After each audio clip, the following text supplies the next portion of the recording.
বিসমিল্লাহির রহমানির রহিম। সকল প্রশংসা আল্লাহর, সকল ক্ষমতার মালিক আল্লাহ মহান। আসসালামু আলাইকুম আমার প্রাণ প্রিয় সকল আপনজন, কেমন আছেন? আমি আপনাদেরই কান্তা আপা আবারও চলে আসলাম আপনাদের মাঝে অসংখ্য সুখবরের বার্তা নিয়ে।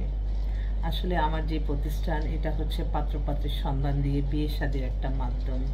আমরা এখান থেকে পাত্রপাত্রীর সন্ধান দিয়ে বিয়ের ব্যবস্থা করে থাকি। আপনাদের যাদের ঘরে বিবাহযোগ্য ছেলে মেয়ে আছে, আমাদের সাথে ইনশাআল্লাহ আপনারা সরাসরি এসে দেখা করেও আপনাদের বায়োডাটা ছবি দিতে পারেন, বা আপনারা হোয়াটসঅ্যাপ ইমেলে যোগাযোগ করতে পারেন। আরেকটি কথা, আমার এই ফেসবুক আইডি ছাড়া আমার আর কোনো আইডি নাই। দয়া করে আমার ছবি দিয়ে অনেকেই ফেক আইডি খুলে অনেক সময় অনেক বিভ্রান্ত করতে পারে। তাই আমি অনুরোধ করব, আমার যারা আমার আপনজন আছেন, আপনারা সবাই আমার আপনজন, প্রত্যেকেই বলবো আমার এই আইডি ছাড়া আইডি নাই। তাছাড়া আপনারা আমাকে সরাসরি ফোন করবেন, ফোনে কথা বলেও দিতে পারেন, ভিডিও কলও করতে পারেন। আমার হোয়াটসঅ্যাপ নাম্বারটা বলে দিচ্ছি, 01971860261। আমি মনে করি যারা এই ছোট ছোট অপরাধ করে তারাই বড় অপরাধী হয়। কারণ আমি যেটা না সেটা আমি আরেকজনে আমার ছবি দিয়ে তার সম্পূর্ণ কিছু আমি ক্যারি করব, এই মন মানসিকতা কাদের? তো তাদেরকে অবশ্যই আইনের আওতায় আনা দরকার। আমি মনে করি যার দ্বারা মানবতার কল্যাণ হয়, মানুষের কল্যাণ হয়, মানুষের মধ্যে তিনিই উত্তম। তো সবসময় চেষ্টা করি মানুষের সেবা করার জন্য সৎভাবে। তো আপনারাও যারা আমাদেরকে বায়োডাটা ছবি দিবেন, আপনারা অবশ্যই আমাদেরকে বিপদে ফেলবেন না, আপনাদের সঠিক তথ্য দিবেন। এবং আমি মনে করি বিয়ে না হলে সবাই অপরিচিত, তাই যাদেরই বিবাহযোগ্য আমাদের কাছে আসছেন, আপনারা নিজ দায়িত্বে একটু খোঁজ খবর নেবেন। সবার বাড়ি বাড়ি গিয়ে মানুষের মনের ভিতরে কি আছে সেটা কিন্তু বলা যায় না, তাই নিজেরাও একটু যাচাই বাছাই করে নেবেন। এই মুহূর্তে আসলে অসংখ্য দেশ এবং বিদেশের পাত্রপাত্রী আসছে। এই মুহূর্তে আমার কাছে একটা খুব এক্সক্লুসিভ পাত্রী, ওরা লন্ডন থেকে আসলো, কালকেই আমাদের অফিসে ভিজিট করলো। ওর বান্ধবীকে বিয়ে দিছি সেভাবে সুযোগ করে।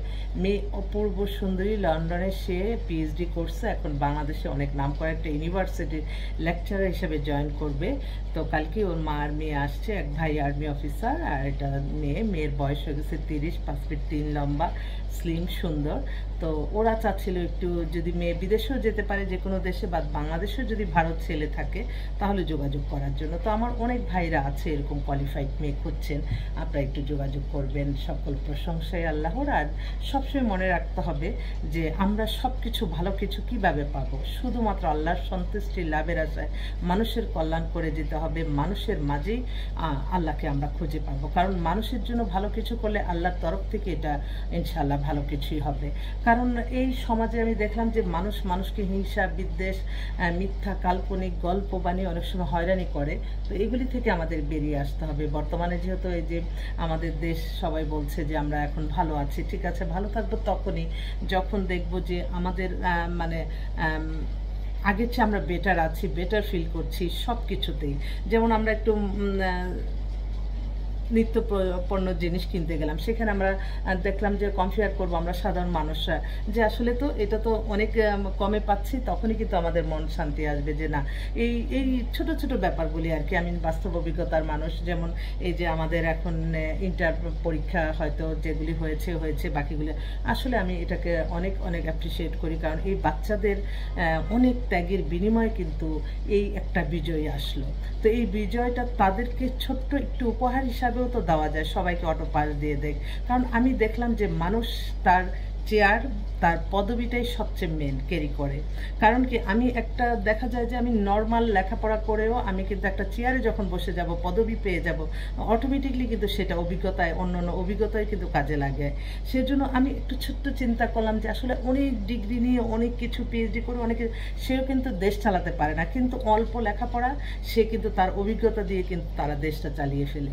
তো সেগুলি ছোট ছোট, তো এত ছোট্ট একটা ওরা আবদার করছে, আমার মনে হয় তাদের এই আবদারটা রাখলে ভালোই হবে। আমি সাধারণ মানুষ হিসাবে বলছি এটাই আর কি। কারণ ওদেরও তো একটা মানসিক একটা অনেক বড় প্রেশার গেছে ওদের উপরে। তো ওদেরকে একটা ছোট্ট একটা উপহার, ওদের জীবনে একটা হয়তো মনে থাকবে ভবিষ্যতে যে হ্যাঁ, আমরা এই একটা বিজয়ের কারণে আমাদের অনেকেরই হয়তো আমরা অটো পাস করেছি, কিন্তু তাদের যে মেধা নাই তা কিন্তু না। যতটুকুলি পরীক্ষা দিয়েছে মেধা হিসাবে তো আসবেই, তারপরেও তাদেরকে একটা উপহার হিসাবে দেওয়া যায়। আমি একটা ছোট্ট একটা অনুভূতি প্রকাশ করলাম। তো যাক, আমরা সবসময় চিন্তা করব সবাইকে নিয়েই ভালো থাকতে, নিজের পরিবার নিয়ে ভালো থাকবো, সেই চিন্তা থেকে বেরিয়ে আসতে হবে। আমাদের যারা অনেক অনেক উচ্চবিত্ত, এই যে এত এত অর্থবিত্ত পাওয়া যাচ্ছে, আবার শুনছি দেশের অনেক ঋণ, এগুলি ওই অর্থবিত্তদের থেকে টাকা পয়সা এনে এগুলি সব পরিশোধ করা যায়। যা দেখলাম এত অর্থবিত্ত মানে দেখে তখন শুধু চোখ দিয়ে পানি পড়ে যে আহারে কত কত কষ্ট করি যে আল্লাহ যদি হুকুম থাকে আজমির শরীফে যাব, সেখানে টিকেটের কাটবো, সেই অর্থটাও আমার এখন পর্যন্ত আল্লাহ রিজিকে রাখে নাই। আর মানুষের এত অর্থ, তো কষ্ট লাগে না তখন? আবার মনে মনে ভাবি হয়তো এগুলি হয়তো অবৈধ পথে নেয় নেই, আল্লাহ ভালোই করছে এটাই। তো যাক, সবসময় সৎভাবে থাকলে হয়তো কষ্ট, কিন্তু অনেক ভালো থাকা যায় এবং আল্লাহর কাছেও ভালো থাকা যায়।